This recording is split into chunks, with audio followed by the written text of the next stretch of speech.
Good morning, everybody. I'm sure a lot of people are sleeping this morning. It's pretty early. I got off work. I have such a tremendous week ahead of me. It's going to be extremely draining. Two of which things I must do, and I've put 9 items in this video. It's going to be a little bit longer this morning, but it's critical knowledge.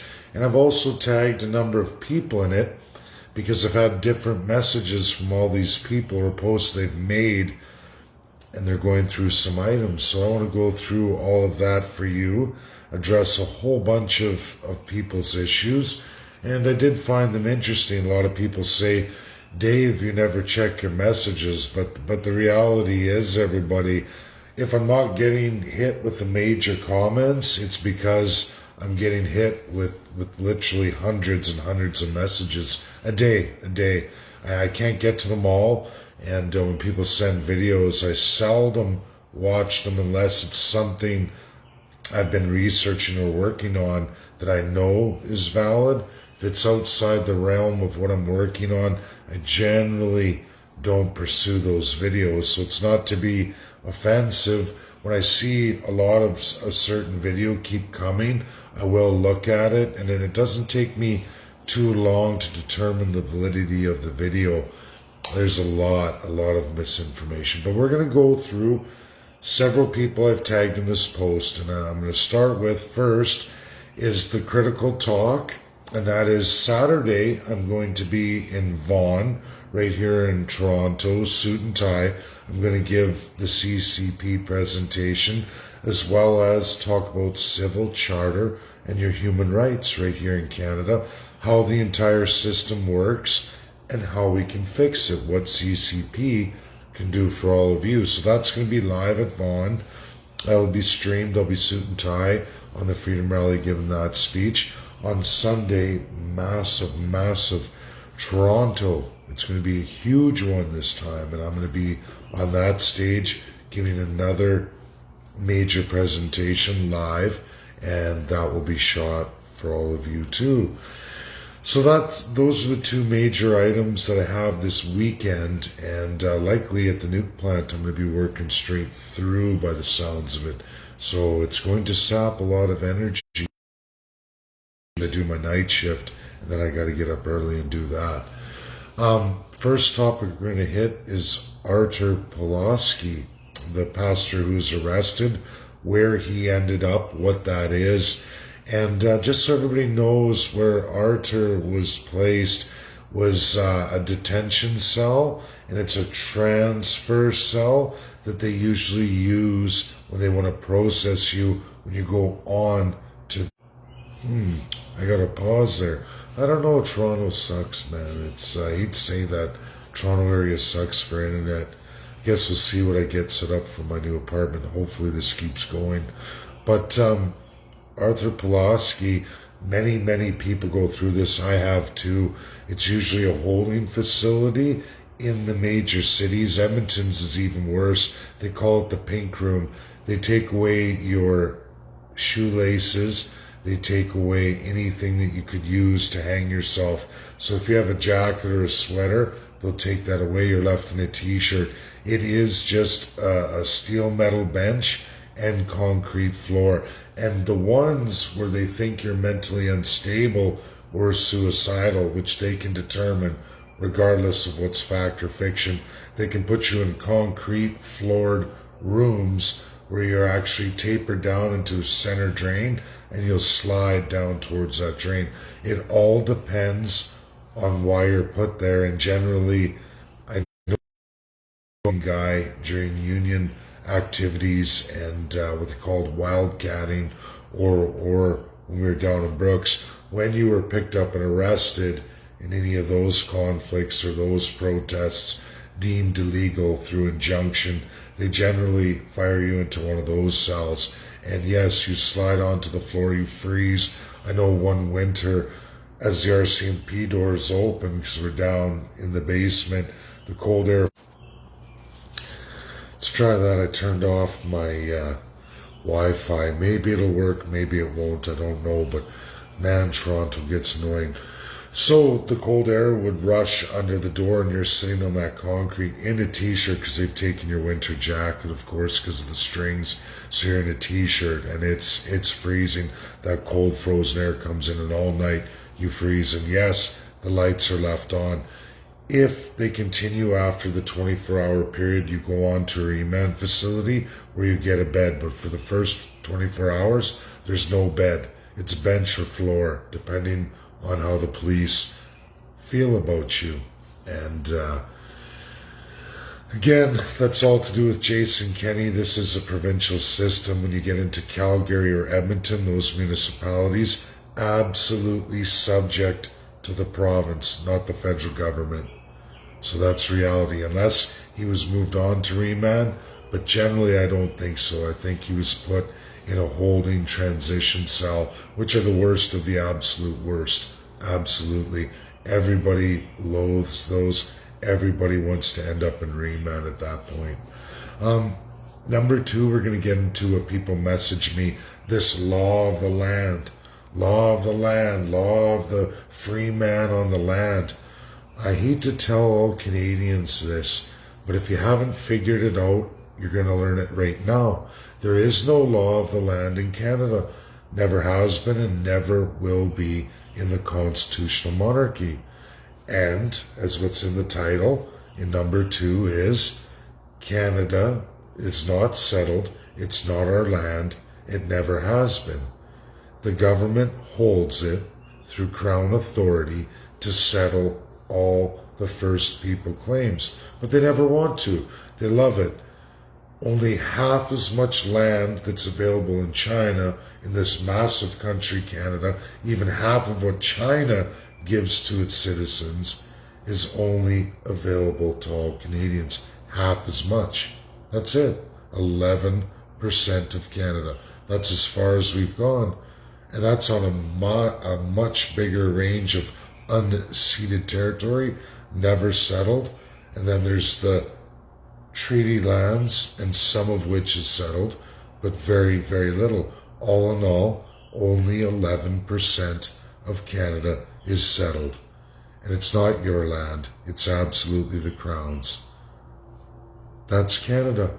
Wake up, people. There is no law of the land, free men on the range. All of that is absolute nonsense and has nothing to do with Canada.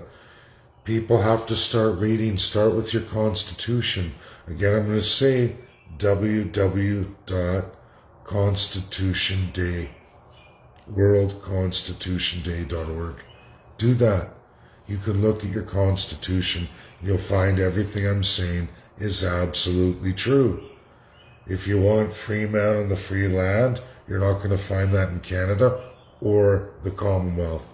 You're just a sucker born yesterday. This has been going on for 900 years. People got to stop.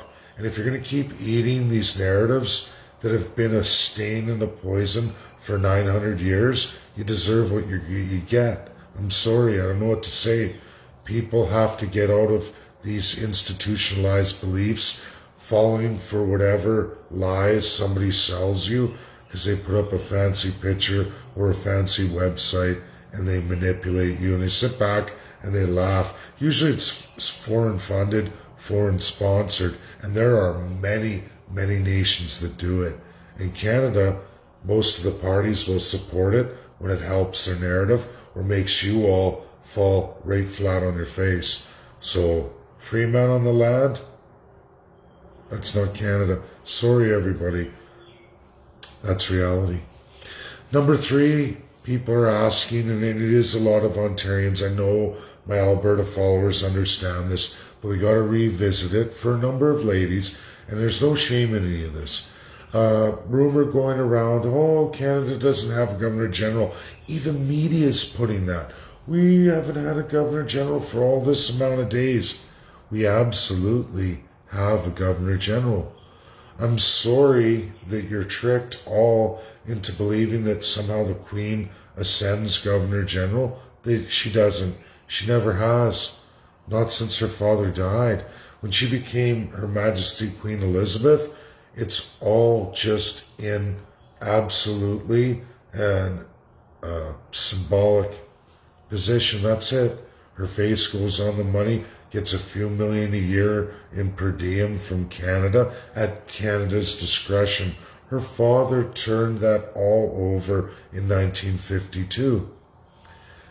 Prime Minister establishes Governor General and all Lieutenant Governors. It has absolutely been this way since 1952. I can prove this. You can all look up every Governor General up to 1952. They were all UK. And every Lieutenant Governor of every province and territory, all done absolutely by the UK, all tied to the crown. You'll see lords, barons, and the list goes on and on. After 1952, it's absolutely all Canadian citizens, absolutely by Prime Minister. It's what I'm doing with the CCP. I'm going to be the first to fire Governor General and all Lieutenant Governors so that we appoint people loyal to the party, which is for all of you, the people, first time ever done in Canada, an absolute backdoor utilizing the crown to absolutely take over all provinces and territories, meaning not to administer them, but to refuse them the ability to legislate any laws against any of you in every province and territory and absolutely Canada. This does away with all amendment systems. No legislature, no premier, and no premier's ministry or cabinet or opposition or anybody will be able to make a law because it can't be ascended constitutionally. And they can't go to any courts because Lieutenant Governor, all of them, and Governor General also oversee all the courts. Chief Justice Wagner, right now, everybody, is the Governor General appointed by Justin Trudeau. Trudeau says it's interim. He's the Prime Minister. He can do whatever he wants with Governor General and all Lieutenant Governors. It's an extremely powerful Crown colonial power, a superpowered executive, much stronger than Russia, much stronger than Communist China, and absolutely much stronger than United States of America. Absolutely. Very, very powerful colonial crown power that is illegal in this world today. Now, Justice Wagner's there. He's rewriting the entire Governor General position. And I'm just going to be honest with everybody. Chief Justice Wagner is doing a tremendously good job. Every time, once a week, I just sneak on there just to have a look at how he's making out. And he is giving the true narratives to all of you. It's not everything, but it's quite a bit so far. And I don't know how far he's going to go, but he's definitely writing a lot of truths to Governor General. And he's even going through other things all through the Canadian website, government website. Justice Wagner is doing a pretty good job right now. It's not everything yet, but I'm not going to lose it until I see him do something wrong. Right now, he's giving you guys transparency. Much of what I've been saying for the last 4 years, Justice Wagner is writing that in to the Governor General government site and that office. He's writing it, putting the truth in there. Not all of it yet, but it's coming, and a lot of it is there. And he's also pulled down a whole bunch from government websites that give you all the wrong narrative. Okay? So it's not done, it's not finished, but he's doing a lot. That's all I know right now, and he is Governor General as per Prime Minister, because Prime Minister is constitutionally Her Majesty, and so are all the premiers of every province and territory. Two distinct division of powers laid out in our Constitution, along with all the Crown positions, which they are too. So there's not much, but they are listed, and that's the back door, the undemocratic side of Canada that is outlawed in the world today. The five powers, 5 of them outlawed that, but Canada continues on. Conservatives and liberals of the day stole the crown for themselves. King George VI died, and we never got a constitutional reformation or amendment, absolute dismemberment and redesign. We never got that. And there's never been a province or territory since 1867 through the end of colonialism, 1952, absolutely no premier will give any of you a constitution which holds 2/3 of your power. So that was number 3. Number 4 is a huge one, you guys. Wednesday, I'm in with the ICC. First Canadian ever. It's massive. It's hugely important. It's at 9 a.m. I'm going to be doing that. First Canadian ever. I made it. The 5 have allowed that to go forward. I got it. UK set it up, but the other 5 have bound it. Next thing on this is number 5. Just like that, and this has been going on for a couple weeks. I didn't know for sure. I wasn't going to say too much, but it's been going on in the behind the scenes. China, and I've never ever had an actual one-on-one with China. I've always through Russia, and China's been there. And sometimes I address China.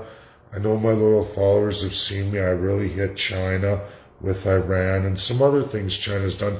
Not in the narratives Canada does, in other ways, things I don't like about China and some of the things they do or say or how they go about stuff, which is a little bit surprising to them because I don't talk to them the way our Canadian narrative is. And you know what? When I wrote that paper, I wrote about a part of Africa and the history of China as it really happened in that time period.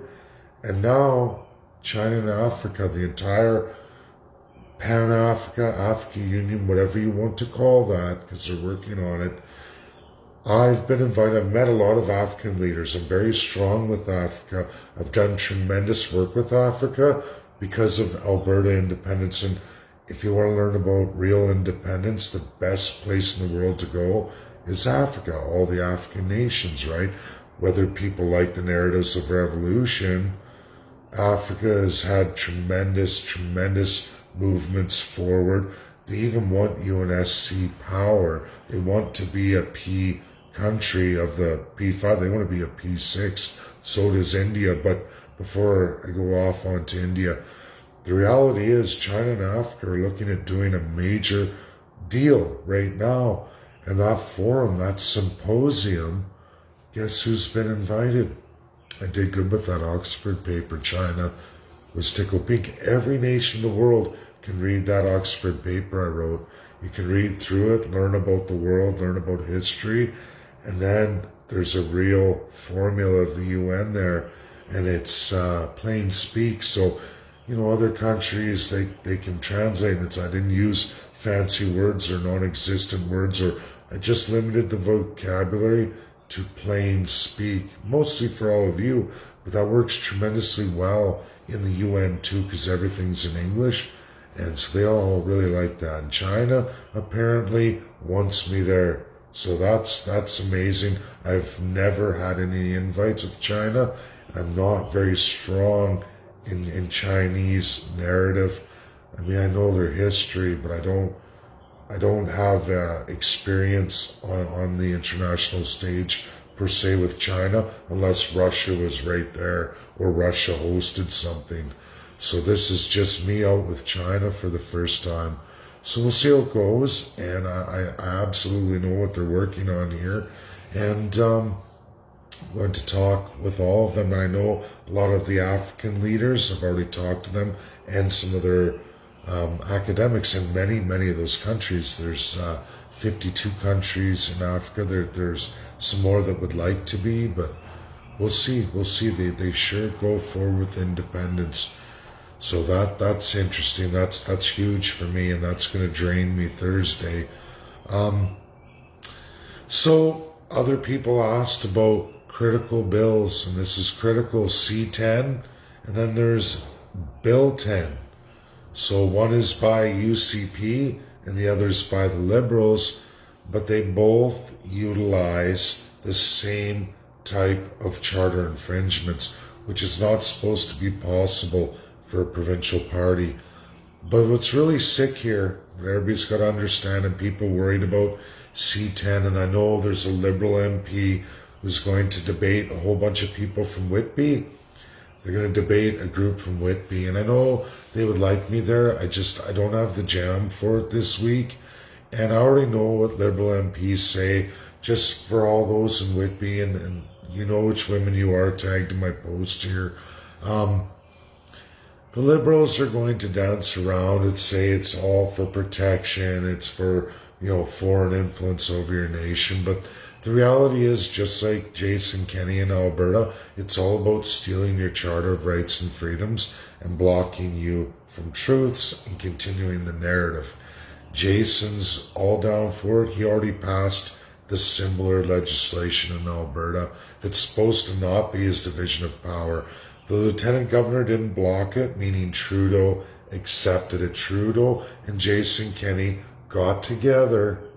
Now we have a Bill 10 in Alberta, and we have a federal C10 with the Liberals over all of Canada. And C10 focuses on controlling your internet. Bill 10 in Alberta controls your charter rights. Trudeau should not have given Jason Kenney that power, but they made a deal. Jason Kenney is a sworn Privy Council member. He shouldn't be a provincial leader, but he loves the crown, the federal crown, more than his own province. It should be illegal for a Privy Council. Well, colonialism and crown power is illegal anyway. Russia and USA absolutely abolished that, and they forced the other powers who were colonial powers to abolish it, and they agreed. But Justin Trudeau, Jason Kenney, we're right back to Liberal-Conservative alliance in 1952 to steal Queen Elizabeth's crown, literally throw dead King George out with the bathwater, and they took the crown, they took it for themselves. And it's not right that a premier has right and say over your charter or legislate. I can show you a number of bills, Jason Kenney being the worst premier out of any province, even worse than Doug Ford. He's literally stolen charter rights and even passed bills legislating the removal of such. He could only have gotten away with that if Justin Trudeau backdoor Crown Power with Lieutenant Governor said, stamp Jason's bill because I need support from my C10. And Jason's going to support it. He already did, obviously, or he would not have got the ascension from Lieutenant Governor. Pretty sad, Albertans? But this is the truth. This is in real legal speak. Even though I say it in plain speak, you'll find that everything I'm telling you is 100% accurate.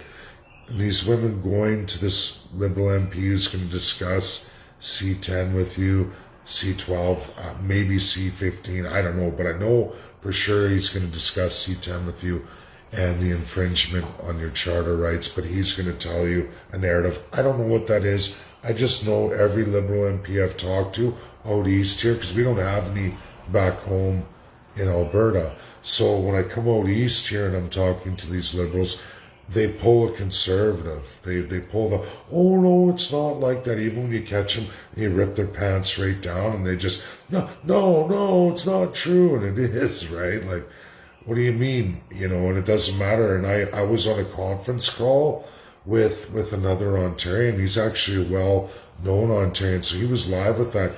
And he was flabbergasted. His mouth hit the floor like, I can't believe Liberals are doing it too. So now he knows too, right?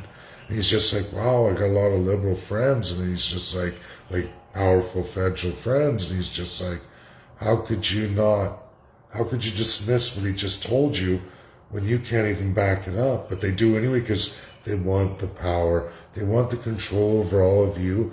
They all are drunk and in love with the crown power that gives them absolute autocratic authority over all of you. It's not good, guys. It's not good. It's way worse than communism. Way worse. And I think Canadians are slowly waking up. But until people really start going under, until their quality of life, it's going down. People don't see it yet. But it always takes years for platforms to come out, and that's why these bills come forward, because the politicians have already gotten to bed with it. Liberal, Conservative, NDP. We see it with Jagmeet Singh. So that's that. I hope that helps those ladies who asked about this. That's great. Bring it forward.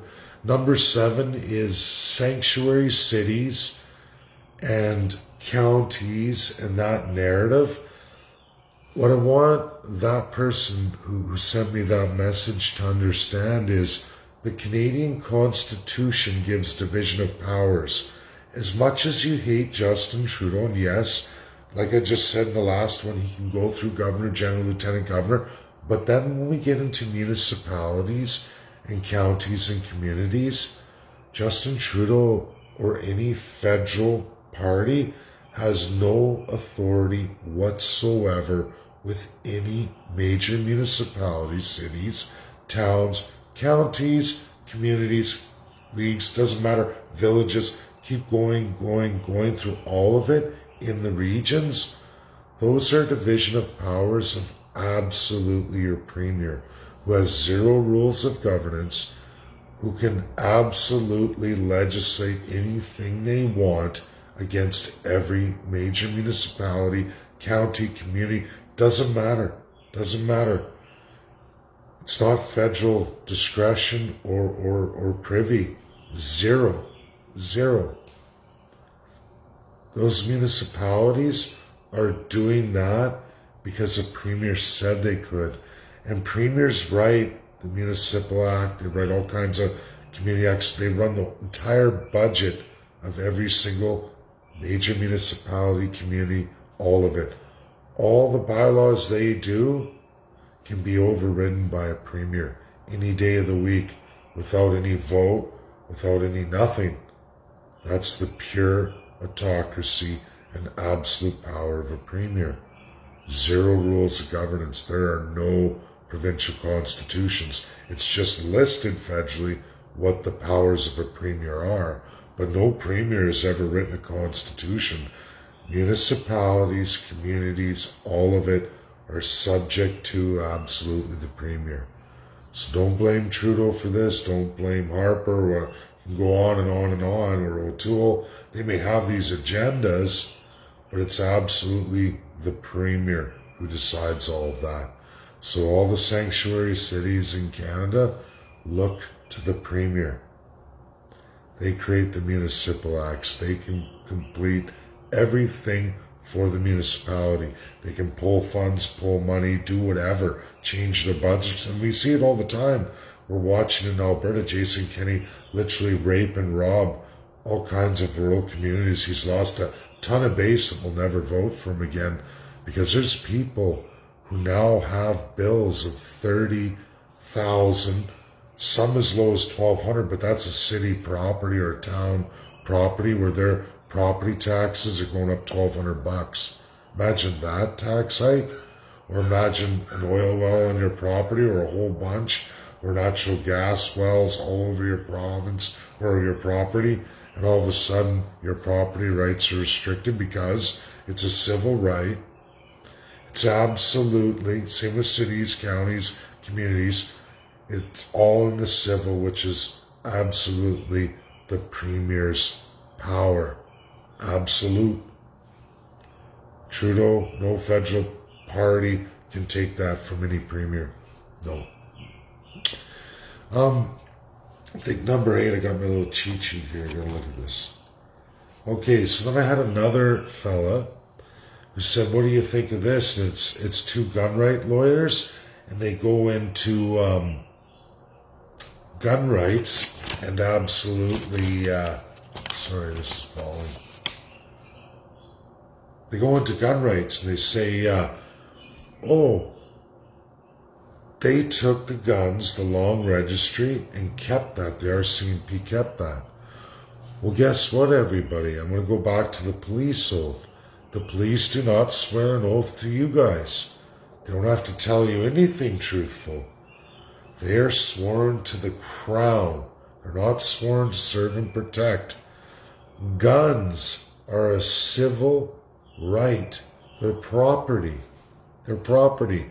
Again, it goes to the premier, who has absolutely no constitution whatsoever for any of you. There's no we the people, and the police don't swear to we the people. They swear to the crown. In the civil right of guns, which is a civil right, it's property. The premier can take that from you anytime he wants. He can lie to you about it. He can do whatever he wants. He doesn't ever have to tell you the truth. They kept the long barrel registry. Yes, federal government put in for national security. But even though the federal government got rid of it, every premier who wished kept that alive and well. And they lease. Canada's nothing like any other country, you guys. Premiers have RCMP leased to them in contract. There's cities that they control, and they can set up police forces if the premier says. So if it's not a federal police force per se, it can be leased from the federal government under the authority of a premier who can hijack any of your property rights, including guns, which means because the police are sworn to the crown, premier's crown, the premier could have kept all of your long gun registries. Absolutely in your province, allowing the police who are sworn to the premier to keep that gun registry, even though it was disbanded federally and said to be removed. Now, sure, federal RCMP probably threw it away, but did the provincial leased RCMP absolutely under premier get rid of it? No, they didn't. So Runkle the Bailey, the lawyer, this is my gift to you. So you who tag me, you know who you are. When you go to Runkle the Bailey, give him this video. That's absolutely for all of you. You will find absolute validity, and it may even help those gun rights champion lawyers in property rights. It may help them with their narratives. And then maybe they'll start looking at lieutenant governors and governor general as they are. They'll also understand King's Court. And then it'll help them with their narratives and getting the public to look at things as they are, not how narratives go, especially when it's foreign interests. Your government loves to lead you all to fall flat on your face. Just trying to help. I'm not knocking any lawyers. I'm not saying I'm smarter than anyone. I just know the Canadian system. I've mastered political science, and I know international law, and I know comparative law. I've looked at every country in the world now. I'm into the regions, countries like Canada with regions, and they have their 2/3 powers enshrined in constitutionalism. Canada does not. We are crown powered with 0 to no rules of governance or how to govern. There is federally, but it's very, very limited. When we get into provinces, you have an absolute autocrat. Absolute. The ninth one is most interesting. And it's a strange article. And it is, can a democracy survive the army of angry rural voters? And I'm going to compare USA to Canada on this. Did you know Donald Trump, federal powers, Constitution strong in the USA, but every state has even a more tremendous, strong Constitution. In fact, some of the states of the USA have older constitutions than the Constitution of America. I don't know if you all know that. To be a state in the USA, you have to have a constitution, and it has to follow a line. There's variations, of course, but there's absolutes to being an American state. That's why you don't see America expanding out, because You have to be like-minded. You have to be constitutional. And there's one country in this world, well, there's a couple. Russia is too, but one that's really, really into the written law is the USA.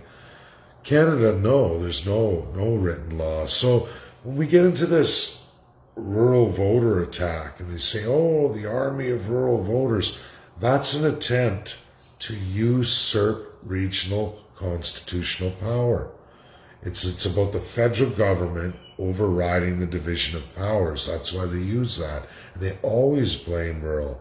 United States tries to do that all the time. Democrats would love to take away all that rural power of the Constitution and have their cities run it. But of course, the cities are mandated to the state. Just like Canada, we just went through this. So that is the attack of the federal government, the narrative of the federal government to try and steal provincial division of powers. Now, the states, that's really bad because they have strong constitutions. State powers are enshrined and protected. They have checks and balances. But in Canada, we have absolute autocracy provincially and over our municipalities. So they go really rogue, and then we get into narratives of people, greasy politicians, sanctuary cities, all of it. That's happened in the US too, but that's always against rural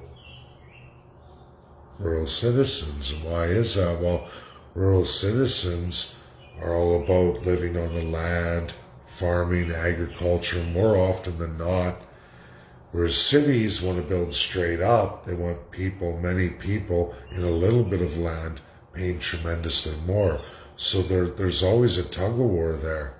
And federal government absolutely loves the revenue generation.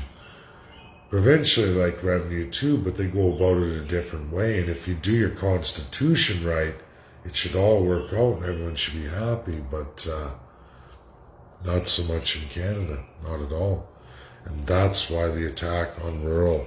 Rural is to try and give more power to the federal government. So when you see that and you're rural and you don't like the attack, that is municipalities angry not with you, rural. They're angry with the provincial government who won't give them more powers. So they do this attack on rural to try and get a division of powers placed in the federal, because municipalities think they're going to get more power if the federal government administered things like the UK.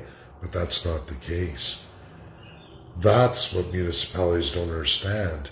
And they think that some island country of 5 UN states and 1 UNSC, that's the key right there. That's not Canada. Cities think they're going to get so much more, so now they're going to go independent or be an island like Singapore. Doesn't work. Or Vatican City. That will never, ever, in a million years, ever happen for any city in Canada. They will burn out. But they think, because of the abuse they get provincially, that somehow this narrative will help them to succeed with the federal government. But it won't work that way. It hasn't historically ever worked that way. Just gluttons for punishment. All Canadians are. It's sad. It's sad. So much people don't know they need to learn. Anyways, the sun's up. I need to sleep. This week's going to be long for me. I'm tired too anyway. I'm happy I got my apartment. I have lots to do tomorrow. Just wanted to fill all you in. I do read messages. I hope this long video gives you all so much detail. Share. I'm going to sleep. I need a day to just sleep, which is today and tomorrow. And of course, Wednesday is the biggest thing I have all week, bar none. Second is that China one. And then, of course, Vaughan Saturday and Toronto Sunday. So you're going to be seeing a lot of me, but it's going to take a lot of jam. I'm working 10-hour days at the nuke plant, and I'm likely to work straight through, so I have to pace myself. Next 2 days, all about me. I'm going to be quiet, not ignoring people, but people have to realize I work for a living and I still do all this. Nobody's paying me. I go earn my money like all of you, and I still put in the time, still put in the research, because I'm a real one, and the rest are fakes. One last thing to close out on here, I forgot. So I have talked to Maxime Bernier. I was on the phone with him a couple days ago. We're going to talk. We're exchanging. We were on the phone together. He wants to talk. I understand everybody wants, why can't all the freedom groups go together? Freedom only comes with rules of governance and how to govern. We are a colonial crown system. And I don't care who says they're for rights and freedoms and who's absolutely autocratic. If they won't get rid of this crown system we have, that means there's no we the people. If they want to run in Canada as it is, they're never, ever going to give you your civil, charter, or human rights. They're going to continue to rape, pillage, and plunder all of you of all of those things. So that's not a real freedom fighter. And remember, Canadians, if your rights are enshrined, why do you have to pay somebody to fight for them for you? That is code for you don't have a real constitution or very limited rules of governance. And you, the people, don't exist in the Canadian Constitution. Neither do First Nations. That's where we have to begin here. All Canadians don't exist in the Constitution. Only the politicians do. And all stated crown powers. That's it. That's it. The politicians are the Constitution of Canada. And there's division of powers for that. But you, the people, don't exist. Not whatsoever. The Charter is underneath. Civil rights are given to the province to be administered fully autocratically by your premier. End of story. There is no enshrined rights for you. And again, I'm going to say it. Go back to 1179. King Henry II, his son, the expert scholar, from that day forward made an argument that has lasted 900 years and proves time and time again who makes the king accountable to follow this charter or your civil rights or your human rights, when the Constitution gives them full discretionary authority of how that's going to be administered for you. So if they want, they can take them all away any time they want, and they do. And then they tell you, pay me money. The more money you pay me, the more rights I'll fight for you. And as they get your votes and votes come in, a big special interest comes in, a multinational, and says, here's more money. Screw those guys. Okay, I'll just wait till I get elected. I'll take your money. We'll get it done. I've listened to union leaders tell me, go buy a $500 plate, and then they just quit doing it. Why? Because you go with the party, they tell you everything you want to hear, and you get screwed. There's so many organizations like that. Unless you're putting in millions of dollars in the politician's pocket, which is billionaires worldwide, that's where they come from. They pay your politicians, and everything they promised you, and it doesn't matter, 15, 20, $50 reoccurring donation, it was all peanuts compared to what they got paid in millions of dollars and their future set in stone. And they turn around and kick all of you to the curb. That's illegal in many, many countries. In the USA, you go to prison for that. Russia, you go to prison for that. Gulag, you'll never see the light of day. But in Canada, that is perfectly acceptable. It's lawful. It's the privileged first-class citizen power that every elected politician gets.